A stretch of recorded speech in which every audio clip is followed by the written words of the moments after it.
A Polícia Federal indiciou Jair Bolsonaro por associação criminosa, lavagem de dinheiro e apropriação de bens públicos no inquérito das joias sauditas.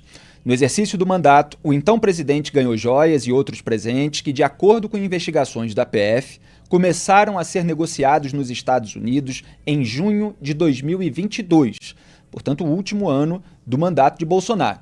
Entre elas havia um kit de joias composto por um relógio da marca Rolex de ouro branco, um anel, abotoaduras e um rosário islâmico entregue a Bolsonaro em uma viagem oficial à Arábia Saudita em outubro de 2019. Também foram indiciados. E aí há uma pequena diferença em relação aos crimes em que cada um foi indiciado. Mas a lista de indiciamento é essa que vocês estão vendo na tela. Bento Albuquerque, que foi ministro, José Roberto Bueno Júnior, Júlio César Vieira Gomes, Marcelo da Silva Vieira, Marcos André dos Santos Soeiro, Mauro César Barbosa Cid, que era o ajudante de ordens de Bolsonaro, Mauro Cid, como ele é mais conhecido, que acabou fechando delação premiada, inclusive. Fábio Weingarten, advogado da família Bolsonaro, ligado aí ao PL, que é o partido do Valdemar da Costa Neto, ao qual é filiado o Bolsonaro. Frederico Wassef, que é outro advogado da família Bolsonaro, já defendeu Flávio, o próprio Jair Bolsonaro, e também estava enrolado nessa história. Marcelo Costa Câmara, só esse parece não estar indiciado por associação criminosa, por exemplo, mas está ali entre os indiciados. Mauro César Lourena Cid, que é o pai do Mauro Cid. Osmar Crivellati. Então, você tem aí uma série de pessoas ligadas ao bolsonarismo que estão na lista da PF como indiciados. O Paulo Cunha Bueno, advogado de Bolsonaro, afirmou que não iria se manifestar agora, alegando não ter tido acesso ao ofício enviado pela Polícia Federal.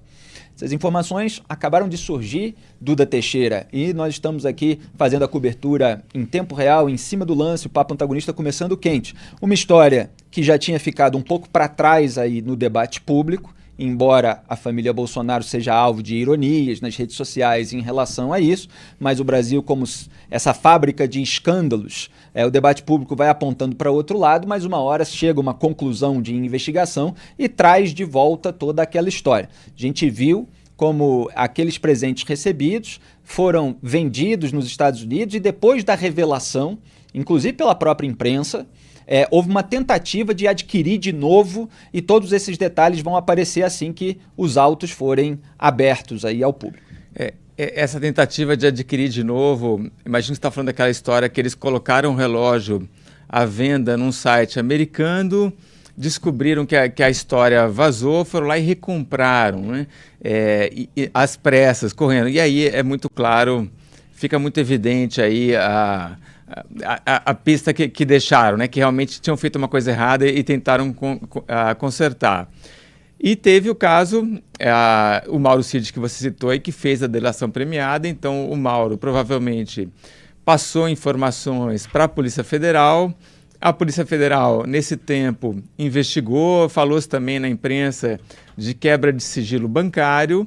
Então, há uma hora que chega o momento em que a Polícia Federal já juntou informações que considera ali suficiente para ter um indiciamento, vai lá e faz o indiciamento e o processo continua acusando. Ainda falta de ser denunciado, vai ter tempo de se defender. Agora, dando aqui um zoom out nessa história, né? O que é isso daí? É aquela história, o Bolsonaro recebendo presentes por onde ele passava e tinha uma regra do Tribunal de Contas da União de que o presidente poderia ficar apenas com os presentes que eram personalíssimos, né? E os exemplos ali do TCU era, tipo, você ganhou um boné, você ganhou um perfume, né? Coisa que tem muito a ver com a pessoa em si e não com o cargo que ela ocupa. Mas quando a gente está falando ali de umas estátuas, de joias que valem milhões... Exatamente. Né? A gente estava falando de joias que valiam 16 milhões e meio de reais, por exemplo, aquele caso mais emblemático que foi descoberto, que saiu na imprensa. Aí quando o Bolsonaro pega isso e monta ali um esquema, né, para vender isso, pegar o dinheiro, aí fica muito claro que tem ali criou-se ali, montou-se um esquema ali para pegar bens que eram públicos e colocar na própria conta, que é o que parece que aconteceu aí. Essa responsabilidade do Bolsonaro de realmente ter esse envolvimento na venda, eventualmente na tentativa de comprar, é o que foi apontado pela investigação da Polícia Federal. A gente ainda não tem todos os detalhes, esse relatório deve sair aí nas próximas horas, vazado para a imprensa, ou vamos ver se vai haver a retirada oficial do sigilo para que a gente possa ter ali o acesso a todos os detalhes, mas boa parte dos elementos dessa história já tinha vindo à tona e nós, inclusive, já tínhamos comentado na época aqui no programa Papo Antagonista. Esses 3 crimes pelos quais Jair Bolsonaro foi indiciado, são os principais. Agora você tem outro, por exemplo, que só o Júlio César Vieira Gomes foi indiciado, que é pela prática do crime funcional de advocacia administrativa perante a administração fazendária da Receita Federal, previsto no artigo 3º, inciso 3 da Lei 8.137 de 1990.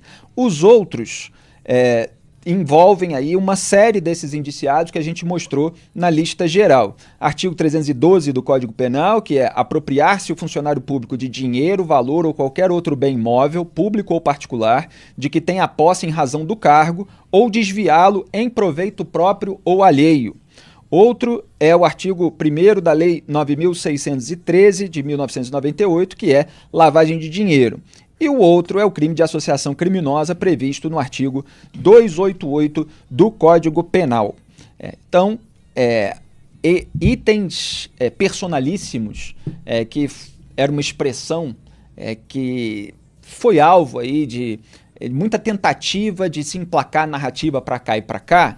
Item personalíssimo é o seguinte, quando uma autoridade pública de um país vai ao outro e ganha, por exemplo, a camisa da seleção de futebol do país com o nome dele atrás. Isso. Bom, isso pode ser considerado um item personalíssimo. Agora, uma joia com um valor milionário, evidentemente não pode. Um relógio de centenas de milhares de reais, evidentemente não pode. Então, assim, toda a história que foi contada, é claro que é preciso aguardar todos os elementos oficiais para saber as responsabilidades de cada um e a individualização da conduta. Mas aponta toda essa história para uma trambicagem de 5ª categoria. Quer dizer, pessoas que estão em cargo público e em função do cargo, como diz inclusive uma das tipificações penais, em função do cargo recebem um presente, elas estão recebendo o presente como representante de um país. Então, que esse presente seja comercializado para benefício pessoal, para se colocar dinheiro no bolso em razão disso, é claro que é uma imoralidade, para dizer o mínimo. Então, sempre tem uma alegação no campo bolsonarista de que Lula, Dilma Rousseff receberam presentes, apareceu também em investigação o acervo deles e, aos poucos, vai ter que ser feita aí uma distinção. O Tribunal de Contas da União chegou a tentar fazer um detalhamento a respeito desses casos para estabelecer o processo legal a ser tratado daqui em diante, mas o bolsonarismo se aproveitou de algumas brechas na lei passíveis de interpretação para fingir que estava tudo bem. As autoridades estão mostrando que não estava, Duda. Trambicagem de 5ª categoria foi uma ótima definição que você arrumou. Aqui a gente chama as coisas pelo nome. Mas, enfim, a gente também tem que vigiar agora para que ele tenha um julgamento imparcial, né? Então é isso, vamos ver se ele vai ser denunciado mesmo, vai ter o direito de se defender. Eu só não entendo, Felipe, por que essa história está no STF, porque o STF julga quem tem fórum privilegiado e o Bolsonaro já não é mais presidente do Brasil.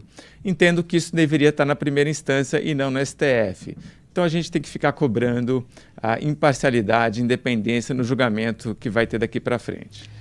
Pois o relator desse inquérito é o Alexandre de Moraes. Portanto, ele encaminha agora para a Procuradoria-Geral da República, cujo comandante é o Paulo Gonet, ex-sócio do Gilmar Mendes, que foi indicado pelo Lula. O Gonet foi indicado pelo Lula, é o chefe da PGR, como a gente chama. Ele vai receber essas provas coletadas pela Polícia Federal, assim como o relatório de indiciamento. E aí ele vai decidir, evidentemente, se vai denunciar cada um dos integrantes dessa lista que a gente mostrou, se vai pedir o arquivamento do caso ou se vai pedir novas apurações à Polícia Federal. Ele pode requerer ali que novas diligências sejam feitas, portanto, havendo aí uma prorrogação de prazo para efetivamente provar algo específico que ele considere que não esteja provado ainda, embora haja indícios. Então é a PGR que vai decidir se vai denunciar essas pessoas ao Supremo Tribunal Federal, porque o Alexandre de Moraes é alvo de críticas também em razão disso. Ele colocou tudo na alçada do Supremo em razão de enxergar vários núcleos dentro do bolsonarismo como um todo.